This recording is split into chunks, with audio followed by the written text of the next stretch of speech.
Bien le bonjour à toutes, bien le bonjour à tous, c'est Alex, j'espère que vous allez bien. Je vous souhaite la bienvenue pour cette critique du Galaxy S6 Edge Plus de chez Samsung, la version grand écran du S6 Edge tout court qui est sorti plus tôt cette année. Celui-ci est sorti fin août, début septembre chez nous, en deux couleurs, on y reviendra dans un instant. C'est un des terminaux haut de gamme de cette année, de cette fin d'année 2016. Est-ce qu'il vaut le coup, est-ce qu'il ne vaut pas le coup? C'est ce qu'on verra tout au long de cette critique. Je vous rappelle deux choses, le sommaire interactif de la critique est disponible dans la description de la vidéo.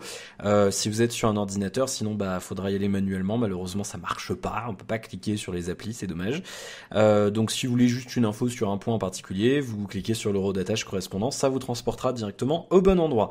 Autre chose, je vous rappelle également que je dis ce que je pense, je ne me retiens pas de dire si un truc est merdique ou pas, donc voilà, vous êtes prévenus, je fais le petit disclaimer parce que chaque fois il y en a qui connaissent pas, donc je vous préviens. Voilà, on va y aller directement. Alors, je vais essayer d'être plus concis que d'habitude. Ce sera pas possible, on le sait d'avance.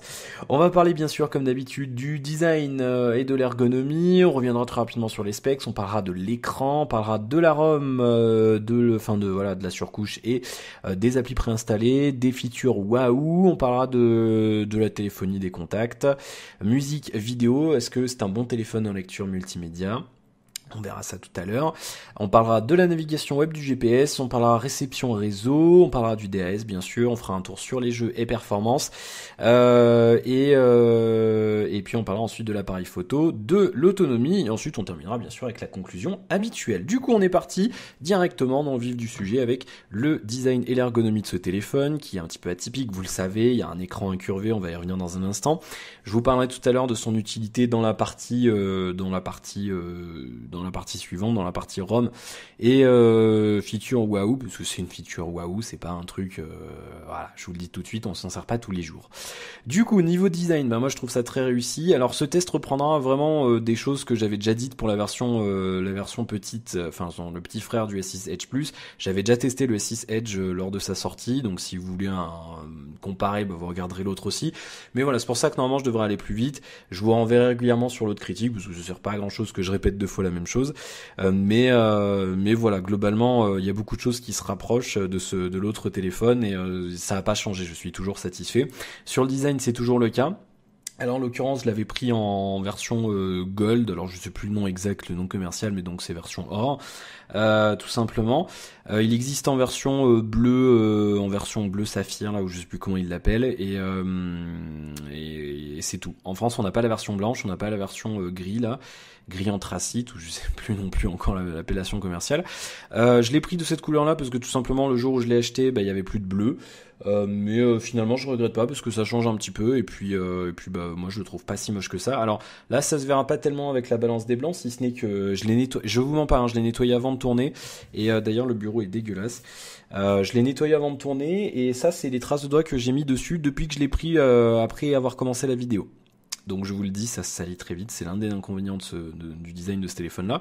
Mais voilà, pour revenir sur la couleur, si vous voulez le prendre en doré, n'hésitez pas, ça se voit pas trop, ça fait pas bling bling, je veux dire, ça, la plupart du temps les reflets sont gris en fait, c'est vraiment un doré très très léger. Donc moi j'aime beaucoup, ça change un petit peu des coloris qu'on a habituellement, donc c'est pas mal. On a cet effet un petit peu de reflet en longueur, en largeur. Qui rend pas trop mal. Alors je vous le dis, ça va être crado, mais je vais pas m'amuser à le nettoyer toute la vidéo. Mais voilà, grosso modo, quand il est propre, ce que ça donne, et puis après je laisserai tomber cette idée de vous le montrer de manière propre. Vous devrez entendre peut-être des fois des interférences réseau à cause de la 2G, parce que j'ai que de la 2G ici, donc c'est un petit peu la merde, mais vous l'entendrez, donc je m'en excuse, parce que c'est mon téléphone principal, donc ma SIM est dedans. Voilà ce que ça donne en termes de design, moi j'aime beaucoup. On a notre écran incurvé à la face avant, qui rend très très bien aussi en termes de design. On y reviendra sur la partie de l'écran incurvé. Est-ce que ça c'est utile ou pas? Mais en termes de design, moi je trouve ça juste somptueux. Ça a vraiment de la gueule et là ça fait un peu plus d'un mois que je l'ai maintenant et je vous avoue que je passe encore du temps à admirer l'écran incurvé. Donc c'est pour vous dire, moi je trouve ça vraiment beau. Ça a un petit quelque chose atypique et ça rend le téléphone vraiment unique face aux concurrents. Mais sinon ouais, c'est un beau produit, agréable à utiliser, un peu plus que le petit. Parce qu'en fait sur le petit, je vous en souvenez peut-être, j'avais râlé un petit peu sur la bordure qui était un petit peu abrupte. Ils l'ont amélioré, ils l'ont adouci, elle est très légèrement arrondie maintenant. La bordure c'est alors je pourrais pas vous le montrer, mais c'est l'endroit où se sépare en fait la dalle, enfin la partie en verre, et là où il y a le métal. Donc en fait avant c'était un petit peu abrupt, ça arrachait pas la peau hein, bien sûr, mais ça se sentait, et là ça se sent un petit peu moins, donc c'est quand même beaucoup plus agréable. Après les bordures sont très fines, du coup la partie en métal est très très fine. C'est gênant ou pas, ça sera à vous de voir. Et moi, il m'a fallu un petit temps d'adaptation parce qu'avant, au début, on touche quand même les bordures. Au bout d'un moment, après, on a plus ce problème-là. Et je veux dire, il n'y a pas de souci d'activation accidentelle des bordures. Le téléphone a l'air de bien reconnaître quand on pose notre paume dessus. Donc là, vous voyez que ça a tendance un petit peu à se déplacer, mais je veux dire rien de bien grave. Mais le téléphone reconnaît vraiment, je veux dire, quand on est sur une page web, il n'y a pas de déplacement accidentel de l'écran et ça pose pas de problème particulier. Alors c'est un grand téléphone, hein, l'écran fait 5,7 pouces, il faut aimer. Il y en a qui aiment pas, c'est bien d'un côté du coup qu'il y a les deux versions, parce que il y a, en dépit de quelques améliorations de la ROM et du giga de RAM supplémentaire, c'est les deux mêmes. Donc si vous voulez vraiment le petit, prenez le petit. Moi j'aime bien, je sors d'un Huawei Mate 7 qui avait un écran 6 pouces. En termes de taille, ça se vaut. Hein, si vous voulez voir la comparaison, vous regardez le déballage de ce téléphone-là. Mais non, très franchement, ça se tient bien. Les boutons tombent bien sous les mains, sous les doigts plutôt. J'aurais mis des boutons volume plus, volume moins qui sont là. Volume plus, volume moins, je les aurais mis un petit peu plus bas parce que vous voyez quand on tient de la main droite, il faut quand même monter un petit peu le majeur, c'est pas le truc le plus intuitif, mais c'est pas un problème majeur, je veux dire, c'est pas forcément, justement, c'est rigolo, c'est pas un problème majeur, c'est pas un truc spécialement gênant, le bouton power tombe bien sous la main. Après du coup, il faut quand même se déplacer pour accéder au bouton home qui, je vous le rappelle, inclut le lecteur d'empreintes digitales qui marche très bien, on y reviendra tout à l'heure. Mais moi j'étais habitué au lecteur à l'arrière. Je trouve ça quand même plus pratique sur un téléphone grande taille. Autant sur le 6 Edge, ça m'avait pas posé de problème parce que il était quand même plus petit, donc le pouce arrivait plus facilement bas.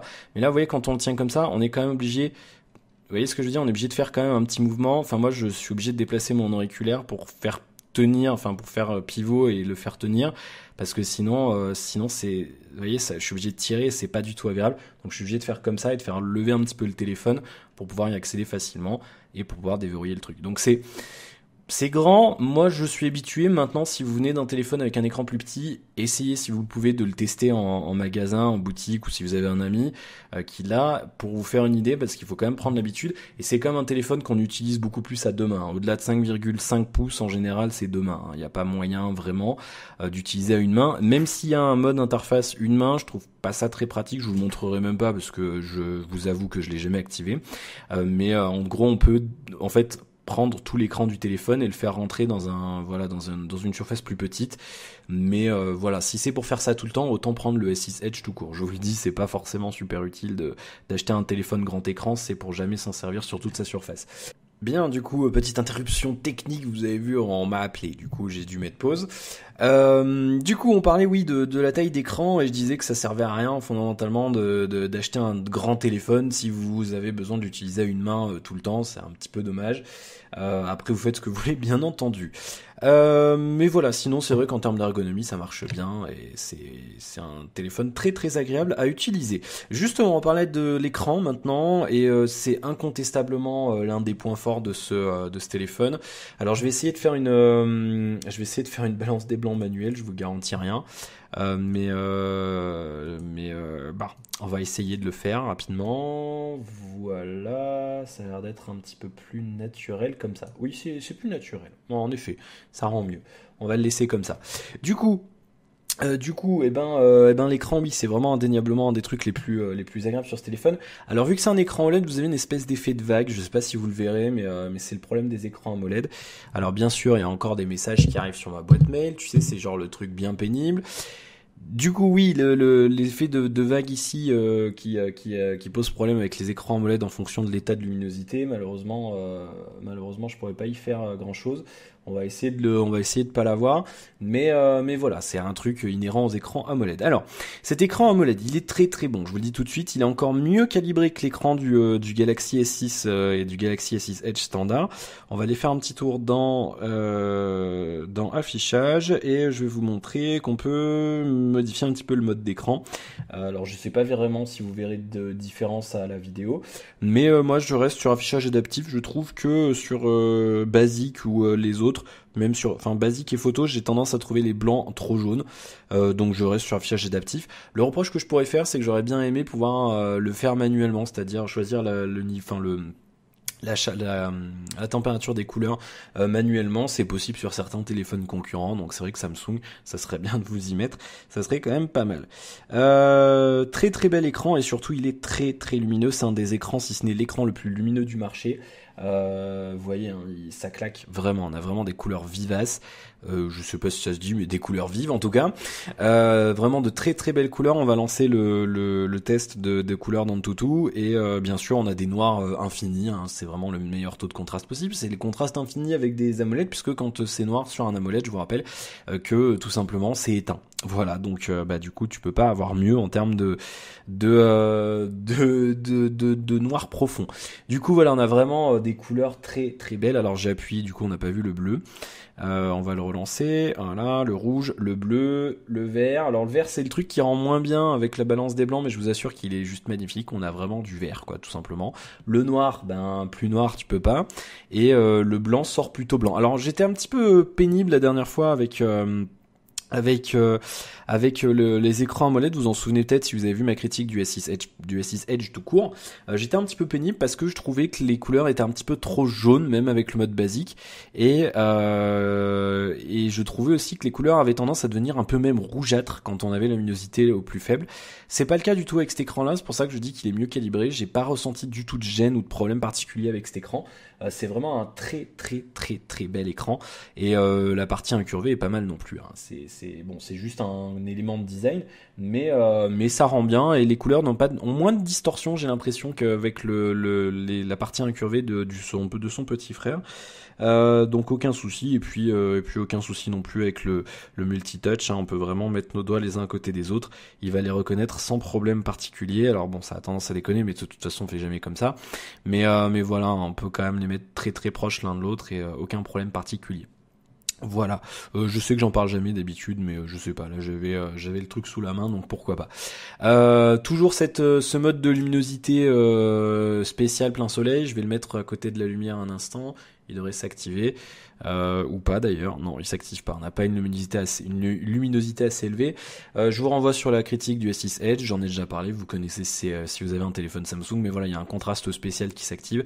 Ça le fait d'ailleurs aussi sur d'autres téléphones d'autres fabricants, et c'est vraiment, pour moi à l'heure actuelle, c'est le téléphone que j'ai eu le moins de mal à lire en plein soleil. C'est vraiment très très lisible en plein soleil, la luminosité monte vraiment vraiment très haut, et c'est vraiment un pur plaisir à l'utilisation, et pareil pour l'usage multimédia, vous verrez quand on en parlera tout à l'heure. C'est indéniablement l'un des points forts. On est sur un écran 2K, la finesse est vraiment très bonne aussi. La densité de pixels est très élevée, je peux le chiffre en tête, mais voilà, on est quand même sur un très bel écran. Je ne vous apprends rien. On va enchaîner avec l'interface, la ROM, les features Wahoo, on en a beaucoup, donc on va aller vite. La surcouche, donc Samsung, je sais même plus, TouchWiz, j'avais perdu le nom en tête. Alors ils l'ont modifié un petit peu, on a des icônes un petit peu arrondies, il y en a qui aiment pas, moi je trouve ça plutôt pas mal. La surcouche est elle est très très basique, je veux dire, il y a pas de fioritures, ils ont pas fait n'importe quoi, je veux dire, voilà, c'est quand même, ils ont fait des efforts, elle est beaucoup plus légère qu'avant, il y a moins de trucs fouillis, je veux dire, c'est quand même vachement moins le bordel. Ça on peut pas leur enlever, je veux dire, vous pouvez être le plus détracteur de Samsung au monde, on peut pas leur enlever, ils ont fait des efforts, c'est quand même beaucoup moins gênant. Là, cette partie-là, les raccourcis rapides, vous pouvez les enlever, c'est moi qui les ai mis, mais donc vous pouvez avoir des paramètres tout à fait traditionnels. Moi, j'aime bien, parce que j'ai souvent besoin d'accéder au système réseau et compagnie, donc j'ai mis ça, mais on peut l'enlever, hein, vous pouvez décocher tout ce que vous voulez. Vraiment, aucun problème avec ces surcouches, elle est vraiment très agréable à prendre en main. C'est vraiment, ils ont vraiment fait un effort particulier sur cette surcouche, et on peut plus dire que la surcouche, alors on peut ne pas l'aimer, hein, je conçois tout à fait et je respecte ça, mais de là à dire qu'elle est vraiment à chier, je suis plus d'accord. J'étais d'accord avant, je ne le suis plus parce que elle est vraiment, elle est quand même vraiment plus sobre et je veux dire, il y a moins de problèmes. Il y a encore des petits soucis, bien sûr, mais je veux dire, voilà, moi j'ai pas eu de problème particulier. C'est vraiment agréable. Alors on va faire un tour rapidos. J'ai pas noté, mais il y a pas mal de features waouh. Il y a le S-Finder. Alors je vais pas vous le montrer parce que j'ai mes données perso, mais c'est un truc qui permet de rechercher plein de machins, des messages, des contacts, des choses que vous avez faites à partir d'un emplacement, d'une heure, de plein de trucs. Donc ça marche bien. On a la possibilité de changer des icônes d'accès rapide, de les déplacer, de les organiser. Ça c'est bien. Faudrait que ça soit un jour de base dans Android. J'aimerais bien que ça le soit.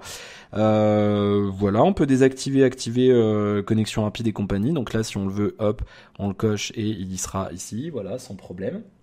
On peut le désactiver si on le veut, on peut désactiver les deux, hein, bien sûr. Si vous avez besoin d'aucun des deux, hop, et du coup la barre disparaît. Hop, moi je laisse le S-Finder parce que je m'en sers. Il y a une torche, un accès rapide à la torche, voilà, il y a pas mal de petits trucs comme ça. Il y a un mode double écran que je vais vous montrer maintenant. Je vais lancer Twitter en haut, et puis on va lancer on va peut-être lancer, je sais pas, on va peut-être lancer, qu'est-ce qu'on pourrait lancer? Je sais pas, par exemple, on pourrait lancer, j'en sais rien. Allez, Maps, par exemple. Et donc, ce mode double écran qui fonctionne très bien. Aucun problème là-dessus. Donc là, vous voyez, hop, je suis sur Twitter en haut. Je suis sur Maps ici. Ah, c'est où je vais la semaine prochaine, dans le 16e. Ah, Paris Games Week. Voilà, ça marche très bien. On peut déplacer la taille des écrans. Ici, voilà, on peut le changer. On peut appuyer là pour intervertir les deux. On peut le refaire.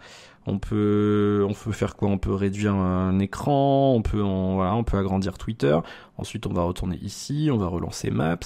Tac, je peux choisir de réduire Maps, ça va me le faire. Voilà, donc j'ai une icône ici, je peux appuyer ici. Du coup, ça me rouvre une fenêtre par comme ça.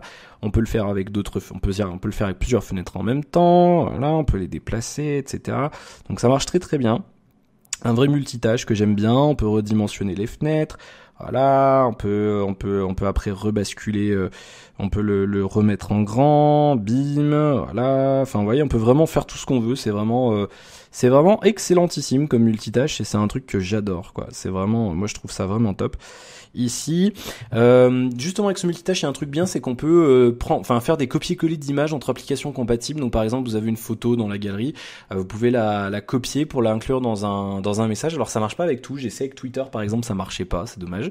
Mais vous voyez vraiment, hein, c'est très très complet, et ça marche foutrement bien et je trouve ça juste, c'est un truc qui manque énormément à beaucoup de téléphones avec grand écran. Récemment, j'ai vu le G4 de chez LG en test, en critique, et il y a ce système-là, hein, de multi-écran. Le problème, c'est qu'il manque plein d'applis, et puis il y a plein d'applis tierces qui ne sont pas compatibles, c'est-à-dire que sur chez LG, vous pouvez pas lancer Skype, vous pouvez pas lancer Twitter, vous pouvez pas lancer Spotify, tu peux pas lancer eBay, tu peux pas lancer SoundCloud, WhatsApp, etc. Là, c'est vraiment génial. Vous regardez une vidéo YouTube en haut et vous pouvez parler à qui vous voulez sur WhatsApp en bas ou sur Skype, et je trouve ça vraiment, vraiment, vraiment pratique. Moi, c'est un truc que j'utilise assez régulièrement. Voilà, pas grand-chose d'autre à signaler. Après, bon, il y a tout un tas de on voit le clavier. Cache-toi. Voilà. Il y a tout un tas d'applis préinstallées qui sont plus ou moins utiles. Alors après, voilà, hein, c'est les applis Samsung de base, je veux dire, on va pas passer dessus. Il y a voilà un enregistreur vocal, il y a un explorateur de fichiers intégré qui marche bien, galerie, etc. Musique, le navigateur web de base que j'utilise pas parce que j'utilise Chrome. Mémo, j'utilise pas parce que j'ai Keep. Voilà, il y a une application messagerie pareil que j'utilise pas, le lecteur musical qui fonctionne bien. On reviendra sur la partie multimédia dans un instant. Le S-Elf, je vous l'avais déjà montré, c'est le truc, voilà, pour gérer votre santé. Je vais vous le montrer. On va faire une mesure. Donc je vais me taire parce qu'il faut se taire.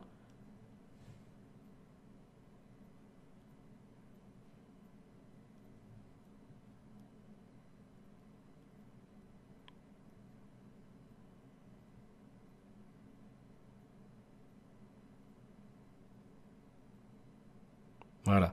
Bon, elle a pris un peu plus de temps parce que j'étais un peu affolé avec le tournage. D'ailleurs, vous voyez que je parle vite, du coup, 88. Allez hop, on va mettre, je sais pas. Excité. Voilà, je suis excité de faire mon test. Voilà, 88, donc après vous pouvez mesurer, on peut compter le nombre de verres d'eau, de café, voilà. Donc tout un tas de trucs, on peut analyser le sommeil. Je vous avoue que c'est pas un truc que j'utilise, donc je pourrais pas vous en parler en détail, mais Mais voilà, il y a toute une panoplie de choses que vous pouvez faire avec ça si vous êtes un petit peu en train de surveiller votre activité. Il y a le capteur enfin le cardio-fréquence-mètre ici, donc ça fonctionne plutôt bien. C'est assez stable, hein. Je l'avais comparé avec des trucs dédiés du genre Withings et ça marchait plutôt bien. On a S-Voice qui fonctionne plutôt bien aussi, je vais vous le montrer. Salut Galaxy. Alors bien sûr, quand on fait une vidéo, ça ne marche jamais ce truc. Ça y est, ça se met à marcher après, tu sais, c'est genre vraiment pour t'embêter. Salut Galaxy. Mise à jour Twitter, je fais la critique du S6 Edge Plus.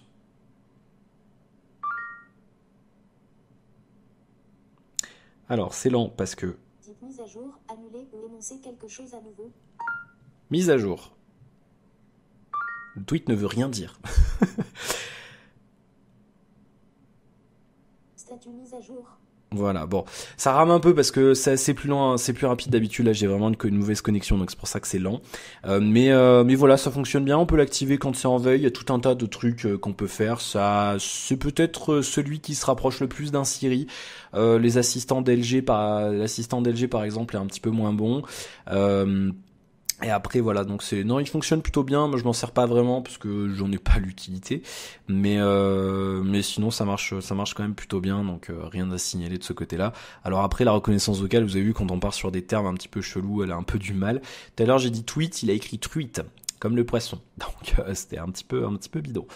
Voilà, il y a ça, il y a quoi d'autre? SideSync, c'est pour synchroniser des trucs. Il y a le Smart Manager ici qui permet de gérer la batterie, la RAM, etc. Une espèce de solution antivirus qu'on peut activer. Et puis c'est à peu près tout en termes d'appli préinstallées. Alors le Smart Manager, je l'aime bien parce que je l'ai mis en widget ici, vous voyez. Et du coup c'est pas mal parce qu'on a des accès rapides à la batterie et c'est pas mal pour vous voyez justement pour monitorer un petit peu la batterie. Je trouve ça plutôt pas mal. Sinon voilà, on a un bouton pour accéder à l'espace de stockage pour gérer un petit peu tout ça. Pareil pour la RAM. Niveau performance, alors j'en parlerai tout à l'heure, hein, mais les 4 Go ils font plaisir, hein, je vous assure. Regardez, on est quand même il se fait plaisir Android quand il a de la RAM. Et puis l'espèce d'antivirus que j'utilise jamais. Mais voilà, globalement, c'est à peu près tout ce qu'on peut noter. En feature waouh, on va parler un petit peu de l'écran latéral. Je ne l'ai pas oublié. Juste avant, je suis en train de vérifier, mais donc on a bien le NFC. On peut faire des paiements sans contact, hein, bien sûr. Et d'ailleurs, ça y est, enfin, on a des choses en France qui rentrent dans cette catégorie sur Android, puisqu'on a Orange Cash qui est sorti, donc ça fait plaisir. Voilà, c'est cool. Sinon, j'ai pas grand-chose à vous signaler. On a toujours nos mouvements et nos gestes. Ça, c'est vraiment des genres de choses. Je vais, à la limite, on va arrêter d'en parler dans les critiques parce que c'est devenu la base, je veux dire, sur les téléphones. C'est un truc qui existe depuis des années, mais voilà, le fait de prendre le téléphone, le retourner, etc., c'est quelque chose de complètement basique. Alors il y a cette feature là, mais qui personne n'utilise jamais, qui ne marche pas d'ailleurs. C'est le fait de faire comme ça. J'arrive jamais à la faire, voilà, donc voilà, ça sert à rien. Enfin, c'est un truc, ça met toutes les applications en attente, où j'ai pas trop compris à quoi ça servait. Mais en tout cas, voilà, c'est pas le genre de truc que vous allez utiliser tous les jours. Il y a un système de thèmes que j'ai même pas essayé, hein, je vous mens pas, parce que je vois pas. Il y en a plein. Après, on peut en télécharger d'autres. Hein, vous voyez, il y a une espèce de store à thèmes. Mais voilà, la plupart des thèmes sont pas, c'est pas fameux. Alors après, vous pourrez en créer, mais voilà, il y en a des gratuits, il y en a des payants. C'est à peu près tout ce qu'on peut signaler. Voilà, il y a un mode simplifié, voilà, si vous voulez avoir un téléphone accessible. On peut mettre des comptes, il y a un mode invité, etc. Voilà, vous pouvez vraiment fouiller. Il y a pas mal de détails, il y a pas mal de choses. Donc c'est plutôt pas mal. Le lecteur d'empreintes digitales fonctionne très bien, aussi bien qu'avant, hein, bien sûr. Donc c'est pas mal. Alors il y a HP qui m'invite à un événement, c'est génial, je pourrais pas y aller. Du coup, ah si en fait, je suis à Paris le 31, n'importe quoi. Bon, on verra. Du coup, oui, ça marche très bien. Je vous montre rapidement comment ça se passe. On verrouille le téléphone, on appuie là, on laisse le doigt sur le truc et boum, ça marche. Voilà. Donc c'est assez rapide, vous avez vu. Voilà. Normalement, il y a juste besoin de le poser et de l'enlever. Voilà. Donc là, il a pas aimé. Hop, là, il a aimé. Hop, voilà. Hop, donc mes écrans s'éteignent. Je sais pas pourquoi. Ils ont décidé de s'éteindre. Très bien. Alors quand je tourne ma vidéo, j'aimerais bien que les écrans ne s'éteignent pas sur l'ordinateur, ça serait bien quand même. Du coup, bah, ça marche bien, je vous le montre hein, encore une fois. Hop, hop, voilà. C'est rapide, hein, vous voyez, j'ai juste à poser le doigt une demi-seconde. Non, là ça suffit pas, là ça suffit. Donc aucun problème. Moi ce que je vous conseille, c'est de le déverrouiller en faisant comme ça. Alors bien sûr, ça marche pas forcément à chaque fois. Voilà, comme ça, on déverrouille, on tient comme ça, on laisse le doigt dessus, ça se déverrouille. Je trouve ça plutôt pas mal. Je vous conseille aussi une chose, c'est d'enregistrer deux fois chaque pouce. Alors moi j'ai mis les pouces, vous pouvez mettre un index par exemple, mais alors on peut enregistrer 5 doigts. Je vous conseille d'enregistrer au moins 2 fois un même doigt. Pourquoi ? Parce qu'en fait, si vous enregistrez trop la partie avant de votre doigt, si vous posez votre doigt comme ça marchera. Si vous le posez comme ça marchera pas. Parce qu'il va lire cette partie-là de votre doigt et ça va pas forcément bien marcher. Il est un peu moins, je veux dire, des fois il m'énerve un peu quand même ce lecteur d'empreintes digitales. Un peu moins que sur le S6. Alors je sais pas s'ils ont modifié, s'ils ont amélioré quoi que ce soit. Mais avant, ouais, je l'avais désactivé quand j'avais testé le S6 Edge Plus parce qu'il m'énervait trop, quoi. C'était pénible. Mais sinon, il marche bien. Du coup, on va enchaîner alors avec un truc que je vous attendais, je le sais, l'écran latéral. À quoi il sert ? Eh bien, il sert à pas grand-chose. Cet écran latéral, c'est pour ça que je vais pas vous le dire, je vous le dirai tout à l'heure, mais je vous le dis tout de suite, je vais pas vous conseiller ce téléphone-là pour l'écran latéral. Pourquoi ? Parce qu'il n'y a pas grand chose à faire avec cet écran latéral. On a toujours cette idée là de contact rapide et d'application. D'ailleurs les applications c'est nouveau, je vais y revenir dans un instant. Donc on a ici cette espèce de petite languette blanche que vous voyez qu'on peut déplacer. Maintenant ça c'est la nouveauté, on peut la déplacer. Par exemple je peux la mettre là. Et donc elle sera ici. On pouvait pas le déplacer avant, ça c'est plutôt pas mal. Je vais la remettre ici parce que je l'aime bien. Si on appuie là, on accède aux paramètres. Donc j'y reviendrai dans un instant. Donc on a notre languette ici qui permet d'afficher donc nos contacts favoris. Donc par exemple ici, hop, on peut appeler, envoyer un message, etc., etc. Si vous avez, si l'autre personne a un téléphone compatible, donc un Galaxy S6, S6 Edge, S6 Edge Plus, après on peut taper et tout, envoyer des émoticônes, des espèces de POC et compagnie. Mais voilà, c'est à peu près tout ce qu'on peut faire. Et puis on a, encore une fois, si on reslide d'un coup, on a nos applications rapides. Et donc là, du coup, ça fait une espèce de multitâche. Donc du coup on peut le refaire à partir, et ça c'est une nouveauté aussi, on pouvait pas le faire depuis les applications avant, il fallait le faire depuis l'écran d'accueil. Là la languette elle est disponible de partout, et donc là après je peux par exemple aller sur Spotify, n'importe quoi, c'est la calculatrice, je sais pas pourquoi j'ai dit Spotify, hop, je peux retourner sur ma languette, rebasculer sur Twitter, je peux retourner sur ma languette, voilà, et rabasculer sur la calculatrice, etc., etc. Donc ça marche bien, c'est un multitâche plutôt sympa. Alors après il faut prendre le coup, des fois on scrolle pas exactement où il faut sur le machin blanc, des fois on le fait un peu en dessus, machin. Mais une fois qu'on a pris le coup, très franchement c'est super agréable de switcher comme ça entre les applis. Alors on peut en mettre 5, on peut mettre celle qu'on veut, hein, vraiment, il n'y a pas de souci là-dessus. Application favorite, et donc par exemple je peux changer, et donc vous voyez qu'on a toute la liste des applications du téléphone, et on peut vraiment mettre celle qu'on veut, donc c'est plutôt pas mal. Et après on peut les réorganiser, pas depuis ce truc là, si, depuis ici, modifier, on peut les réorganiser comme on veut, voilà, tout simplement, et donc ça marche plutôt bien. Hop, et voilà, donc moi j'aime bien. Pareil hein, pour les contacts favoris, on peut les organiser exactement de la même manière. Et après il y a une histoire de couleur, on peut attribuer une couleur, et donc après quand le contact vous appelle, il y a cette idée non, je veux pas faire de photo. Il y a toujours cette idée de notification lumineuse, c'est-à-dire que quand le téléphone a l'écran éteint comme ça sur la table, il y a la partie ici qui va s'allumer. Par exemple, si vous avez vu Leslie avait la couleur jaune, si Leslie m'appelle, ça va s'allumer en jaune. Voilà, ici pareil, si elle laisse un message ou si j'ai un appel manqué, il va y avoir une espèce de clignotement jaune. Et après il y aura un système de notification sur un écran noir, c'est-à-dire quand je vais prendre le téléphone, je vais vous le montrer dans les options parce que je peux pas vous le montrer là, j'ai pas de notification. Alors je ne sais plus où c'est, peut-être là-dedans. Réponse rapide, non, ça doit être dans Smart Stay ou je sais plus, mais en tout cas, donc quand vous prenez le téléphone, on vous a appelé, ça va s'allumer, ça va vous le mettre en gros comme quoi il y aura une languette jaune. Si par exemple Leslie me laissait un message, j'aurais une langue, ou alors appelé et que j'ai manqué l'appel, il y aurait une languette jaune et je pourrais tirer, et donc j'aurais une espèce de bulle jaune avec écrit un appel manqué, etc. Et donc après avec chaque couleur, bien sûr, il y a le même délire. Voilà. Quoi d'autre sur cet écran latéral ? On a une horloge de nuit, je vous en avais déjà parlé, ça peut être sympa, ça marche bien.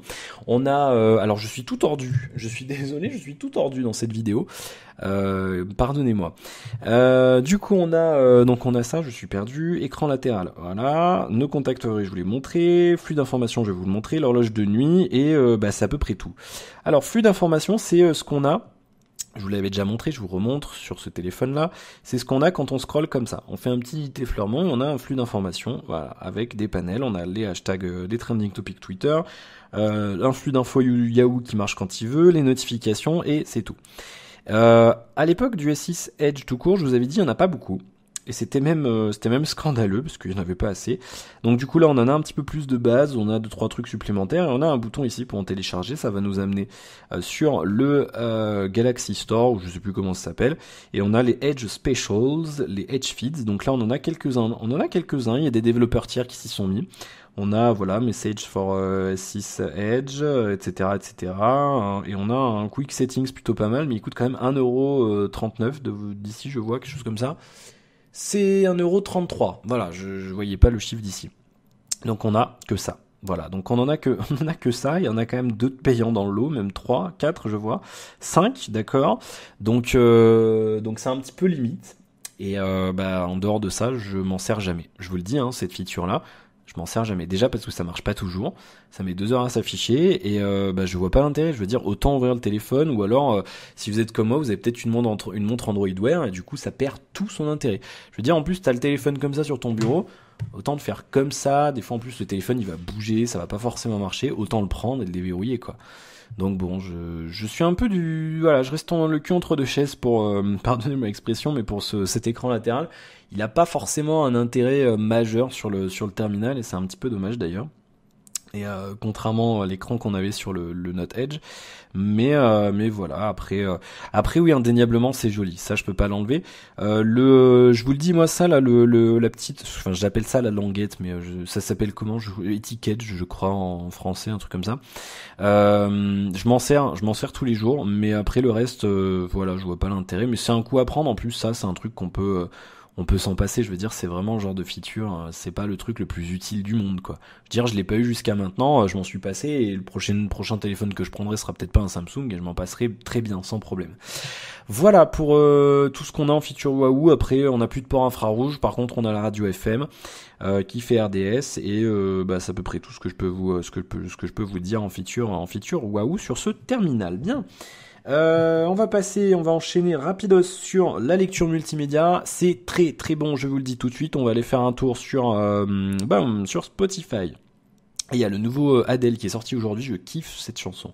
J'ai vraiment hâte de découvrir l'album entier. Alors, bim, Ghost, très bien, je suis dessus. On est parti. Je vous montre le haut-parleur sur le téléphone, comme d'habitude. On va le mettre à fond. On va avancer un petit peu. Je vous le montre un petit peu plus proche de vous.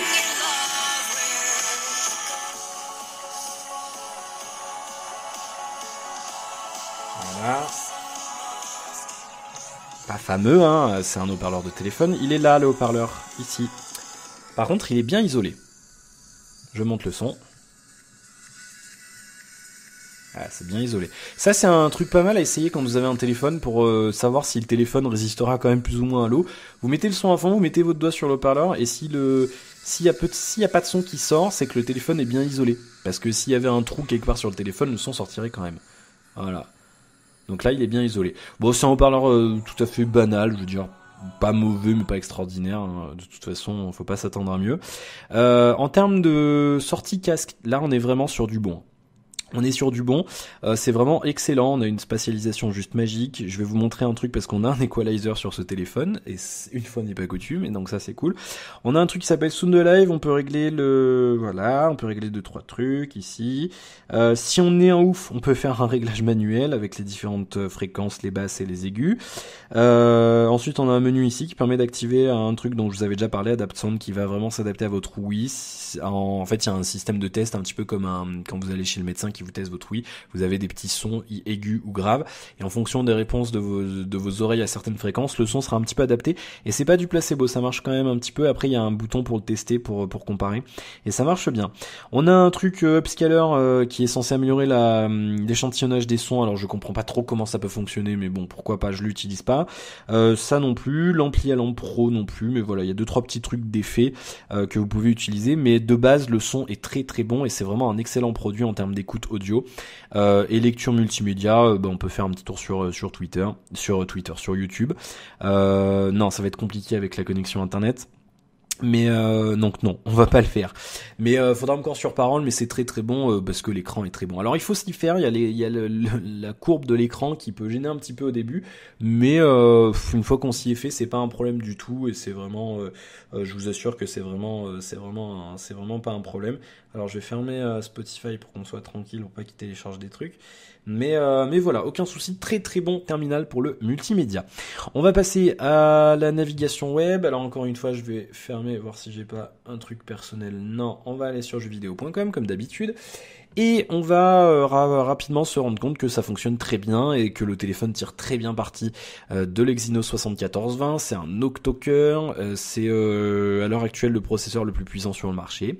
Il y a d'ailleurs le top des téléphones, enfin des benchmarks Antutu qui est sorti, et les 5 téléphones les plus puissants, qui font les meilleurs scores sur Antutu sur le troisième trimestre 2015, eh bien c'est des téléphones qui ont le processeur qui équipe ce téléphone-là, l'Exynos 7420 de chez Samsung. On y reviendra dans un instant dans les performances. Et on a 4 Go de RAM sur celui-là, donc là vous pouvez vous faire plaisir niveau app, machin, on peut ouvrir 50 onglets.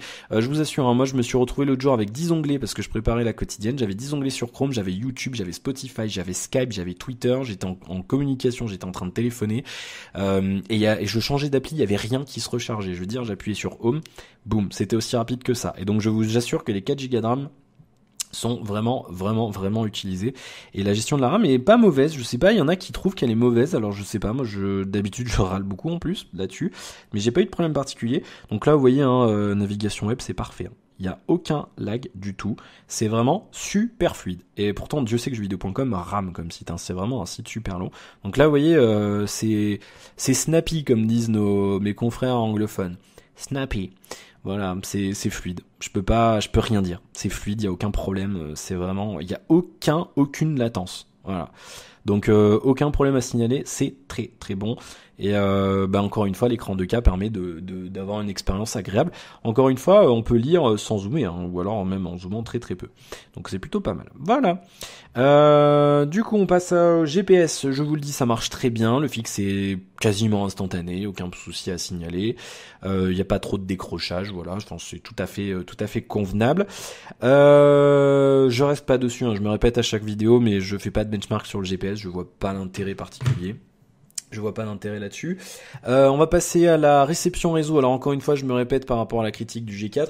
Je fais pas de mesure parce que là pour l'instant je n'ai plus mon femtocell et je suis en 2G. Donc c'est pas pratique du tout pour faire des mesures. Et la réception est vraiment trop instable. Donc j'attends là pour l'instant, c'est les critiques qui arriveront là les prochaines semaines. Je ferai plus de mesures. Mais globalement les switches entre 2G et 3G sont vraiment très rapides. C'est vraiment là, c'est le plus rapide possible. Enfin j'ai jamais vu aussi rapide. Ça se fait quasi instantanément, et c'est pareil, la recherche de réseau est très rapide, j'ai trouvé ça vraiment agréable. D'ailleurs là vous voyez que ça passe plus, mais voilà, non, j'ai trouvé vraiment ça très rapide et très agréable, et c'est vraiment un pur plaisir. À noter que le téléphone fait la 4G+, j'ai pu le tester, ça marche très bien. Je suis monté à 170 mégas chez Orange. Alors je vais vérifier, je sais plus si c'était 150 ou 170, j'ai fait un screenshot, ne bougez pas. Mais ça marche très bien. Et puis il faut noter un truc aussi en termes de 4G+, c'est que ça se fait tout seul, il n'y a pas besoin d'activer quoi que ce soit. Sur ce téléphone là, voilà, je vous le montre comme ça, preuve, on dira pas que je mens. Alors j'étais à 152 mégas, donc on le voit ici, 4G+, et donc je suis monté à 152 mégas chez Orange. Là c'était à Clermont-Ferrand, voilà, à 29 mégas, enfin presque 30 mégas montant et 34 de ping. Voilà, ma petite connexion ADSL instable qui fait 62 ping avec 5 mégas et 1 méga montant elle fait la gueule. Voilà, je vous le dis. Et puis après j'avais testé alors la 4G+, là c'est un petit truc à part, mais la 4G+ permet d'avoir des débits de ouf avec une réception ultra mauvaise. Vous voyez, là ça c'était à Brioude, une petite ville de 10 000 habitants dans la Haute-Loire, en Auvergne encore une fois. Et on a la 4G+ chez Orange, et ça c'est cool, avec une petite barre 92 mégas, 93 mégas avec une barre. La même chose en 4G tout court, vous avez 5 mégas parce que les débits s'effondrent dès qu'on est en bordure de cellule. Donc là, c'était vraiment vraiment très bon. Encore une fois, 39 de ping. Et donc ça marche très bien. Et d'autant, comme je vous le disais, il n'y a pas besoin d'activer quoi que ce soit. Par exemple, chez Huawei, il faut activer la 4G+, et ça pose problème quand on l'active parfois, quand on n'est pas sous 4G+. Là, le switch se fait tout seul et ça se fait très vite. Donc ça, c'est vraiment super. Autre chose, il est compatible UHD, je le dis pas forcément dans toutes les vidéos, mais là celui-là il l'est, je le dis parce que j'ai testé avec ce téléphone-là, j'ai eu l'occasion d'être sous couverture 3G, d'essayer, très très bien. Et d'ailleurs tout à l'heure, je suis en train de penser qu'on n'a pas fait la... Ah ben on va le faire tout de suite. Bon bah j'ai le zappé contact et téléphonie. Bon on va le faire maintenant. De toute façon j'avais fini avec la réception réseau. Je vous donne juste le DAS pour les intéressés. 0,58 watts par kilo au plus haut, donc c'est au corps. Et à la tête on est à 0,22 d'après ce que j'ai vu comme chiffre. Donc c'est tout à fait convenable. Du coup petit changement dans le planning. On fait gestion contact et téléphonie maintenant. Alors je vous montre pas parce que j'ai mes données personnelles, mais c'est tout à fait traditionnel. On a un onglet journal, un onglet favori, un onglet contact, on a un dial-pad tout à fait traditionnel aussi. Je vais appeler mon répondeur comme ça je pourrais vous montrer. Voilà, le 888 et numérotation. Voilà, on va couper le son. Hop, et on va téléphoner.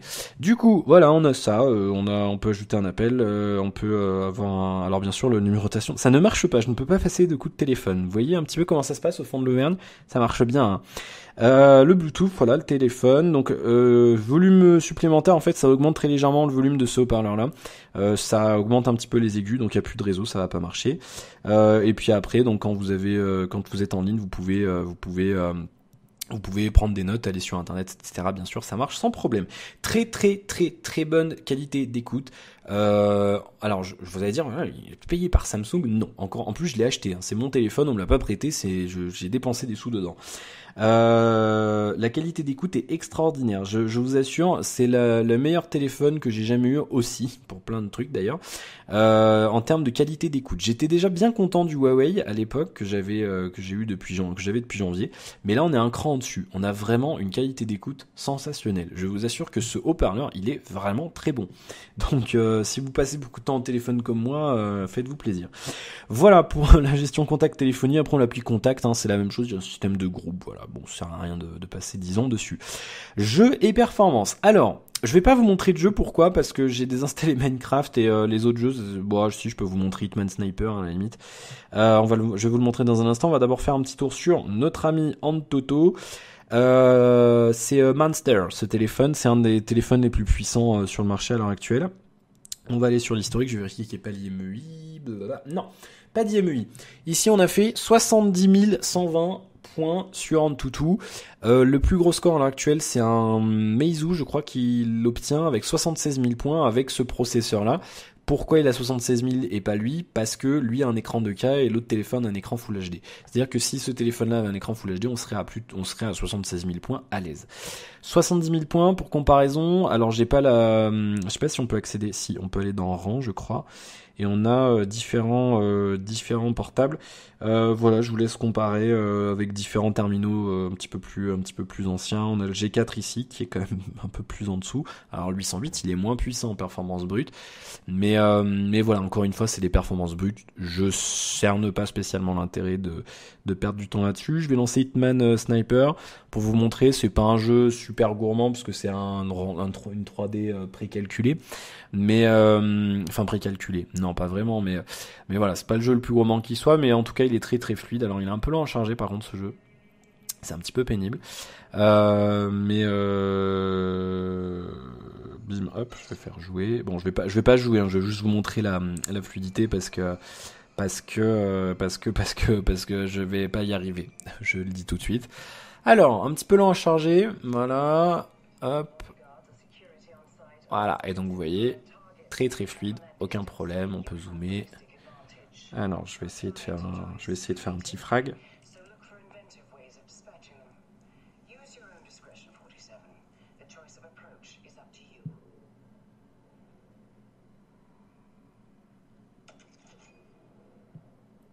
Alors, est-ce que ma belle arrive à destination ? Non. Je vais pas y arriver. Bon, c'est impossible. Bon, j'arrive pas, j'y vois pas assez d'où je suis. Donc, vous voyez, hein, c'est très fluide sans problème. Voilà. Ça chauffe pas trop, d'ailleurs, il faut que je vous le dise aussi, hein, ça chauffe pas trop, donc c'est plutôt pas mal. Voilà, donc pas grand chose à signaler. J'ai pas de, voilà, j'ai pas grand chose à vous dire en plus. De ce côté-là, donc très très bonne performance, c'est ultra fluide, hyper fluide. J'ai vraiment eu aucun problème à ce niveau-là, aucun redraw, vraiment top quoi. On sent bien les 4 Go de RAM, je vous assure que qu'ils sont bien là et qu'on les sent bien et que c'est utile. Bien, on va passer à l'appareil photo, on va enchaîner parce que l'heure tourne quand même, hein. Bah ouais, putain, on va faire 1 heure. Allez, appareil photo, l'appareil Tofo, l'un des points forts encore une fois de ce terminal, vraiment une excellente partie photo. J'ai rien à redire, c'est tout aussi bon que sur le petit frère. On a une appli photo qui fonctionne du feu de Dieu. Alors je sais pas où j'ai mis la voiture. Elle est là la voiture. Ah, viens ici. Hop, voilà. Alors, on a une appli photo qui marche très très bien. Alors, je vais rapidement vous montrer. On peut régler le flash. Enfin, on a des effets d'abord. Le HDR ici, le minuteur, voilà. Alors, je dérègle tout. C'est très désagréable. Hop, désactiver. Donc, on a le minuteur ici. On peut activer le n'importe quoi. On peut gérer la résolution des prises de photos. On peut aller dans les paramètres. Voilà. Je vous le montre. Résolution vidéo. On peut faire du Ultra HD. Et du Full HD 60 images secondes, stabilisateur vidéo, etc. La grille, voilà, tout un tas d'options. Et alors il y a un truc juste sans sas, c'est le mode pro. Parce qu'avec le mode pro, on peut vraiment faire ce qu'on veut. Voilà, je vous le montre, on peut vraiment faire ce qu'on veut. On peut régler l'ISO, voilà, on peut vraiment faire absolument ce qu'on veut et c'est vraiment super kiffant de ouf. Voilà, alors je vais pas rentrer dans les détails parce que j'en ai déjà parlé, mais vraiment c'est un excellent appareil photo, une excellente appli photo. Et il y a toujours ces histoires, vous savez, ces modes là alternatifs, du coup je les ai repris, le GIF animé, ça se prononce GIF, D-J-I-F, voilà. C'est pas moi qui l'ai dit, c'est le gars qui a créé le format qui l'a dit, donc vous pouvez y revoir sur internet. On dit pas GIF ou GIF, c'est GIF. Bref, vous pourrez briller en société demain. Voilà, donc non, c'est vraiment un excellent appareil photo.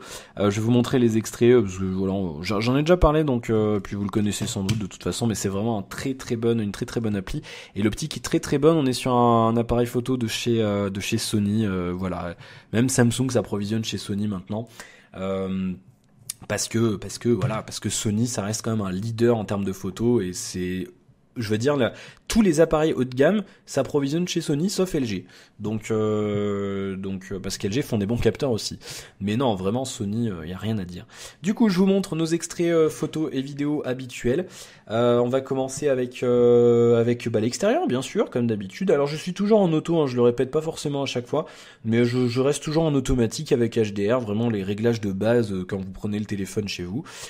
Du coup, voilà, des clichés plutôt sympas. On va faire une photo zoomée. Ensuite, on va voir la photo à droite. Il y a des vaches, donc du coup, je vous mets une photo zoomée de la vache. Voilà. Donc de très belles couleurs. Alors, je sais pas. J'ai tendance à préférer celui-là par rapport au LG G4. Je sais que certains ont tendance à peut-être préférer le G4. C'est très difficile de les départager. Moi, j'ai tendance à préférer les couleurs et le rendu du capteur de ce téléphone-là. La photo en gros plan, vous venez de la voir. On va passer aux photos en intérieur, bien sûr avec éclairage. Ensuite, sans éclairage, toujours plein de détails, hein, c'est vraiment sympa. Et ensuite, la photo sans éclairage avec flash, comme ça, vous le voyez. On a un flash, on n'a pas un flash, alors je dis des bêtises. Non, c'est un flash traditionnel. Il n'y a pas de dual LED, rien du tout, mais il rend tout à fait correctement bien, donc aucun problème particulier. Vraiment pour moi c'est un très très bon appareil photo et voilà, je peux pas en dire du mal. Je vous montre l'extrait vidéo et puis on se retrouve juste après pour la photo selfie. Voici donc le test d'enregistrement vidéo avec le Galaxy S6 Edge Plus, ça fonctionne très bien. Alors le téléphone peut monter, la capture vidéo peut monter jusqu'en Ultra HD. Pas de la 4K, attention, je sais qu'il y en a qui sont très à cheval avec ça. Ça marche très très bien, on a encore une fois la stabilisation optique, plutôt pas mal, hein. Vous voyez que je suis en train de faire des pas et que fondamentalement la stabilisation se fait plutôt bien, donc c'est plutôt agréable et ça vous permettra de faire des belles vidéos. C'est tout à fait fluide, aucun souci. On va essayer de zoomer, voir ce que ça donne en termes de qualité. Alors bien sûr il y aura encore plus de détails si vous filmez en en QHD ou en Ultra HD plutôt que là en Full HD, mais c'est quand même déjà pas mal, ça fonctionne plutôt bien.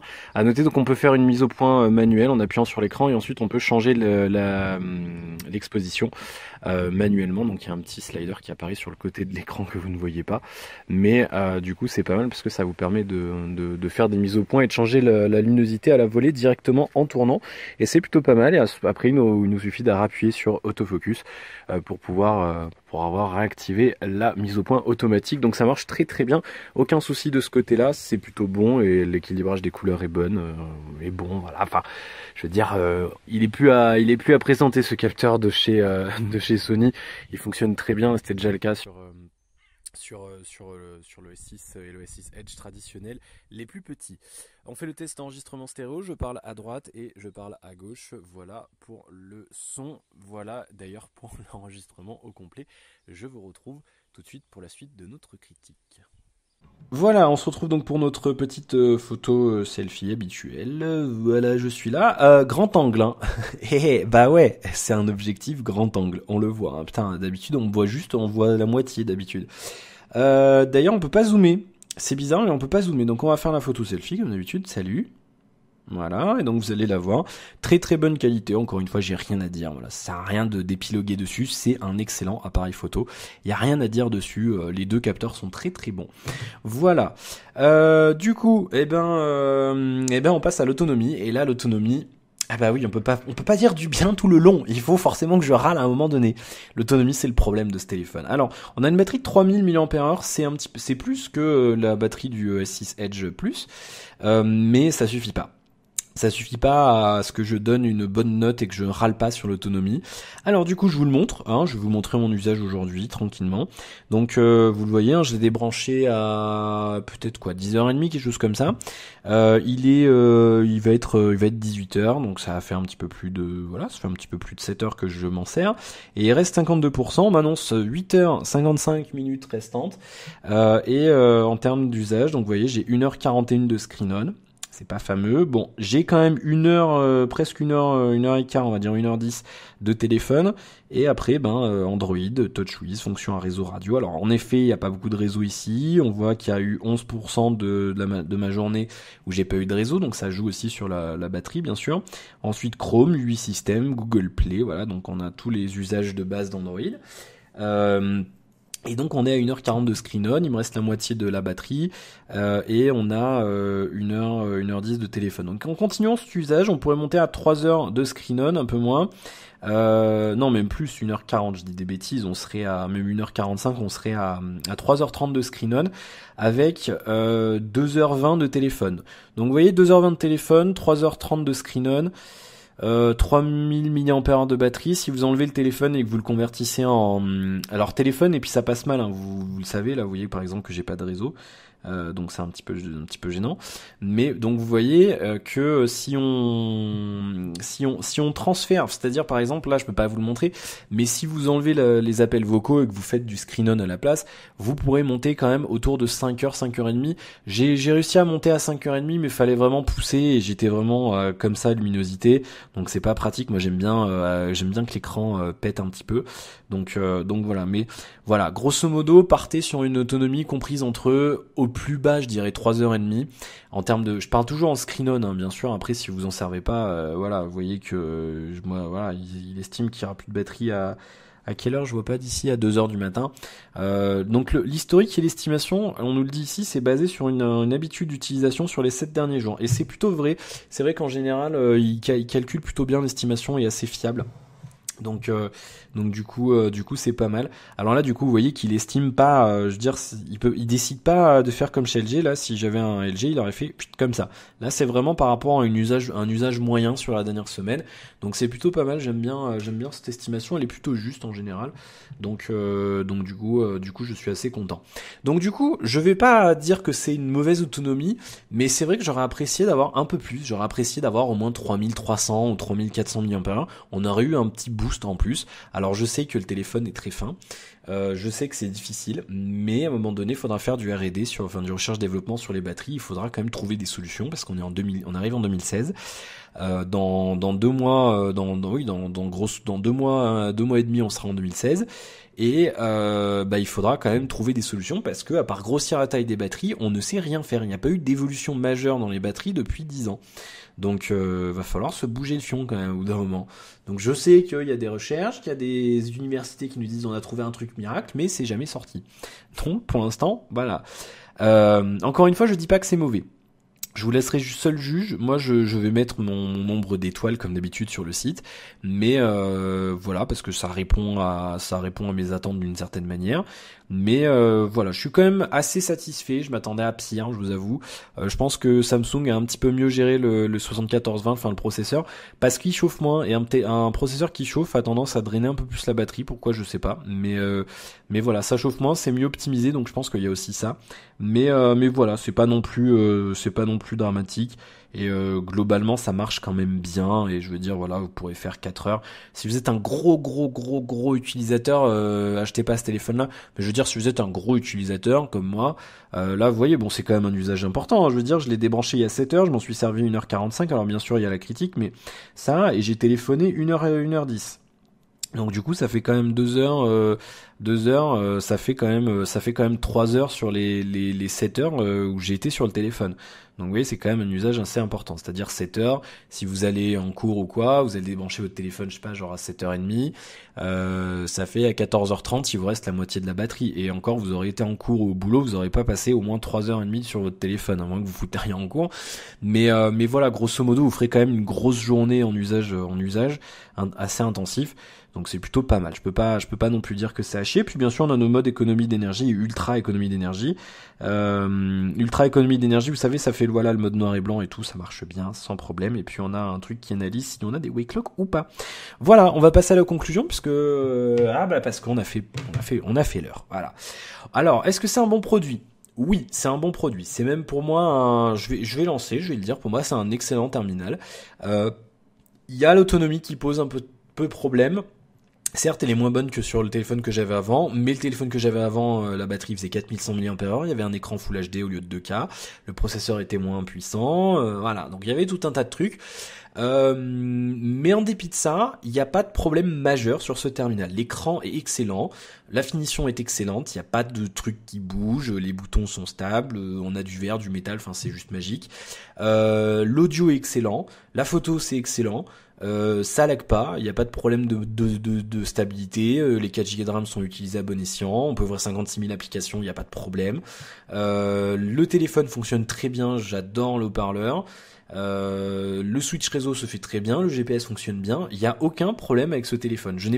J'ai rien à dire, vous avez vu que j'ai quand même pas beaucoup râlé, j'ai même pas râlé du tout, parce que c'est un excellent produit. C'est vraiment mon coup de cœur de cette fin d'année pour l'instant. Alors j'ai pas encore testé par exemple le Z5, mais voilà, pour l'instant c'est vraiment mon coup de cœur et c'est vraiment un bon produit. Il y a 2-3 petites choses dont je vous ai fait abstraction, mais c'est vraiment histoire d'être chiant. Il y a des trucs un peu mal traduits sur la surcouche. Il y a des fois le téléphone a du mal à se réveiller quand on est obligé d'appuyer 3 fois sur le bouton veille pour sortir de veille. Mais je veux dire, ça m'est arrivé 2 fois en un mois. C'est excusable. C'est excusable dans le sens où c'est des choses qui peuvent arriver sur n'importe quel produit. Et c'est pas handicapant et c'est pas, je veux dire, voilà, il y a que ça. S'il y avait d'autres trucs, je veux dire, ça serait plus gênant, mais très franchement là non, je peux pas casser du sucre sur ce téléphone. C'est un bon produit, c'est vraiment un bon produit. Je peux pas forcément en dire grand chose d'autre, donc je pense qu'on va même d'ailleurs s'arrêter là. Donc je vous le recommande, très sincèrement je vous le recommande. Voilà, alors je sais que je vais en prendre plein la gueule, ça va être comme sur la vidéo du Galaxy S6, il y a plein de gens qui vont arriver qui vont dire oui mais nanana, mais nanana, mais nanana. Bon, je vous donne mon avis, après vous en faites ce que vous voulez. Bien sûr, je dis ce que je pense, il y en a qui vont peut-être pas dire tout ce que je dis, c'est vrai. Donc après bien sûr, si vous voulez pas l'acheter, ne l'achetez pas, si vous aimez pas Samsung, n'achetez pas de téléphone Samsung, voilà, il y a pas, j'oblige personne, hein. Moi je vous dis ce que j'en pense, après c'est à vous de l'interpréter et de vous faire votre avis bien sûr sur le produit. Voilà, écoutez, j'ai pas grand chose à signaler. On peut peut-être regretter l'absence. Alors j'en ai pas parlé dans la vidéo, Parce que pour moi, c'est pas un problème. Il n'y a pas de port micro SD, je suis d'accord. Maintenant, il y a 32 Go de stockage sur ce téléphone. Alors moi, ça ne pose pas de problème. Pourquoi ? Parce que vous le voyez, il me reste, alors c'est en train de calculer, il me reste 46% d'espace libre sur le téléphone, c'est-à-dire qu'il me reste, vous le voyez mieux que moi, 17 Go disponibles. Parce que moi j'installe pas 50 millions de trucs, j'ai 2-3 jeux, vous l'avez vu, j'ai pas de films, j'ai pas de séries, je tourne pas des vidéos toute la journée avec ce téléphone là.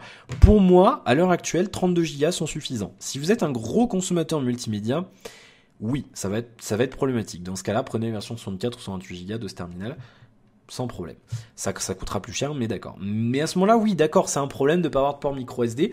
Maintenant, à un moment donné, si vous êtes un gros consommateur du multimédia, j'aurais tendance à vous recommander d'acheter une tablette. Voilà. Après, oui, c'est plus gros, machin. Bon, on a chacun nos usages, je suis d'accord. Pour moi, ça pose pas de problème. C'est à prendre en considération dans votre choix. Peut-être que c'est vraiment en anglais, on dit deal breaker, un truc qui va vraiment vous empêcher d'acheter le produit. Pour moi, c'est pas du tout un problème. Il y aurait eu 16 Go, j'aurais été un peu plus râleur quand même, mais là, 32 Go. On n'est pas chez Apple. Apple font un petit peu de la merde à ce niveau-là, excusez-moi les pros Apple, mais je veux dire, 16 Go en 2015, c'est plus possible, quoi. Là, 32 Go, on a quand même une certaine marge. Je veux dire, faut pas exagérer. Vous n'êtes pas non plus à 3000 lieues de votre ordinateur tout le temps. Vous pouvez quand même transférer et retransférer des trucs quand même assez régulièrement. Donc, bon. Je veux dire, il faut quand même savoir faire la part des choses. Bien. Bah, écoutez, merci d'avoir suivi cette critique. J'espère qu'elle vous aura plu. Je vous souhaite plein de bonnes choses. N'hésitez pas à laisser un commentaire si vous avez une question sur le produit, si vous avez quelque chose à dire. Si c'est pour m'insulter, c'est peut-être pas forcément la peine. Hein. De toute façon, je vous répondrai pas. Mais voilà, si vous avez une question, n'hésitez pas. Je ferai de mon mieux pour vous répondre. Et puis n'hésitez pas, voilà, à me dire ce que vous avez pensé de la vidéo, à la partager autour de vous. Et puis si jamais vous avez choisi le téléphone, n'hésitez pas à me le dire dans les commentaires. Et puis voilà. N'hésitez pas à liker la vidéo si elle vous a aidé dans votre choix, ou si elle vous a plu tout simplement. Je vous retrouverai très bientôt pour d'autres déballages et d'autres critiques de produits. Et puis merci aux tipeurs qui s'affichent en bas de votre écran, qui me permettent de réaliser ces vidéos. N'hésitez pas à faire un petit tour sur la page éventuellement. Et puis n'hésitez pas à vous abonner pour être aux premières loges lorsque je sors des vidéos. Voilà, je vous souhaite encore une fois plein de bonnes choses dans votre vie et je vous retrouve très bientôt pour la suite de nos aventures. À la prochaine, salut, ciao.